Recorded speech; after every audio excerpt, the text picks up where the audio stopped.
सगळ्यांना.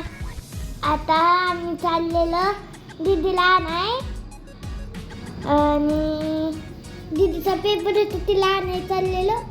तिची आता 5 ते 4ला सुट्टी स्कूल आणि तिचा पेपर होता ते स्कूल नाही का शाहू हायस्कूल तिथं होता. आता तिला चाललो आहे इथं बघा तुम्हाला नटराजी दिसतंय बघा. आणि मग आता इथं आलोय. आत्ता लगेच पोचलो इथं थोडाच वेळ लागतो. आणि आता आम्ही त्यापासून चाललोय पाण्याच्या. तर खूप भारी खेळ केलाय आणि इथं तुम्ही या मज्जा करून जावा. आणि आता मग चला घरी आलोय. आता मग गुलाबजामुन बनवती. ज्यांना खायचे असतील तर या.